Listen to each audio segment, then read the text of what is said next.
मैं शर्त लगाकर कह सकता हूँ कि आपके लाइफ में बहुत बड़े बड़े गोल्स होंगे, मेरे भी हैं।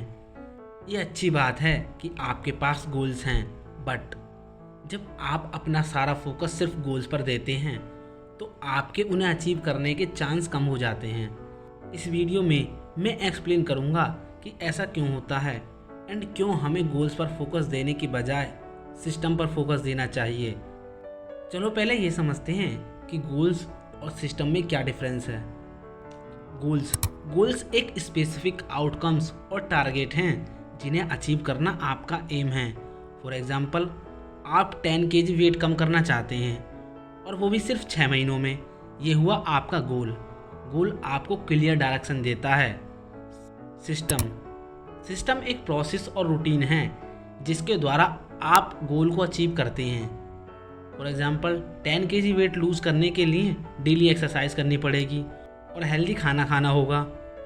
सिस्टम कंसिस्टेंट एक्शन लेने के लिए इनकरेज करता है, जो लॉन्ग टर्म सक्सेस के लिए बहुत ज़रूरी है। सिंपल वर्ड्स में, गोल एक डेस्टिनेशन है जबकि सिस्टम एक जर्नी है। मैं ये नहीं कह रहा कि सक्सेस पाने के लिए गोल की कोई ज़रूरत नहीं है। गोल्स ज़रूरी हैं एक सही डायरेक्शन के लिए, बट इससे भी ज़रूरी है एक सिस्टम। अगर एक बार आप प्रॉपर सिस्टम में आ गए देन आपको फिर गोल की ज़रूरत नहीं पड़ेगी।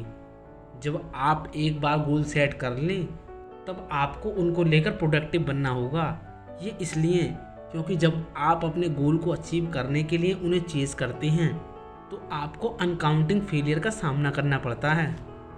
अगर ऐसे में आपका गोल 20 kg वेट लूज़ करना है तो आप केवल 5 kg ही लूज़ कर पाओगे।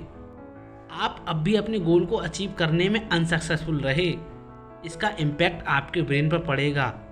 आप फ्रस्ट्रेटेड एंड स्ट्रेस्ड फील करोगे क्योंकि आप वहाँ नहीं जा रहे जहाँ आप जाना चाहते हैं। एंड जितने बड़े आपके गोल होंगे उतना ही आप ज़्यादा फ्रस्ट्रेटेड फील करोगे। इसी कारण आप बीच में छोड़ देंगे। इसमें कोई सॉफ्ट होने वाली बात नहीं है कि जो प्रॉपर प्रोसेस को फॉलो करेगा वो लॉन्ग टर्म में अच्छा करेगा। अब आप सोच रहे होंगे ऐसा सिस्टम कैसे क्रिएट करें जिससे हम जो चाहते हैं उसे ईजिली पा लें। हर व्यक्ति के पास उसके डिफरेंट सेट ऑफ सर्कमस्टांसेस हैं। हर व्यक्ति को अपनी सर्कमस्टांसेस के अकॉर्डिंग सिस्टम क्रिएट करना चाहिए, बट किसी व्यक्ति की सर्कमस्टांसेस कितनी भी डिफरेंट क्यों ना हो, सिस्टम क्रिएट करने का प्रोसेस सबका सेम होता है। There are 3 steps anyone should follow for creating a good system. First, pick your direction. सबसे पहले ये पिक करो आप किस डायरेक्शन में जाना चाहते हैं। Second, ask question.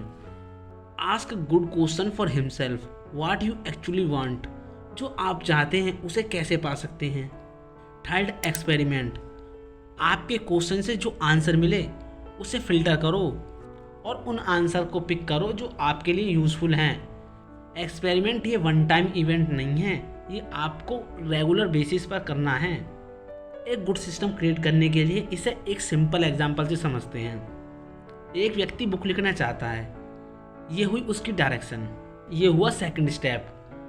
अब उसने ये तो फाइंड कर लिया कि कैसे लिखें। अब क्वेश्चन आता है कि कब लिखें, मॉर्निंग में लिखें, आफ्टर में लिखें या नाइट में लिखें। इस क्वेश्चन का आंसर उसे अपनी सर्कमस्टांसेस के अकॉर्डिंग फाइंड करना होगा। जैसे, पर प्रॉब्लम यह है कि सारा दिन काम करने के बाद उसके अंदर एनर्जी नहीं होती। अब आता है थर्ड पॉइंट, उसे अपने इस क्वेश्चन के साथ एक्सपेरिमेंट करने होंगे। कौन सा टाइम उसके लिए परफेक्ट है। रात को जल्दी सोकर मॉर्निंग में राइटिंग करे, क्योंकि मॉर्निंग में एक व्यक्ति की एनर्जी सबसे ज़्यादा हाई होती है। आई होप इस एग्जाम्पल से आपके क्वेश्चन का आंसर मिल गया होगा। यही है सिस्टम क्रिएट करने का इफ़ेक्टिव एंड ईजी वे।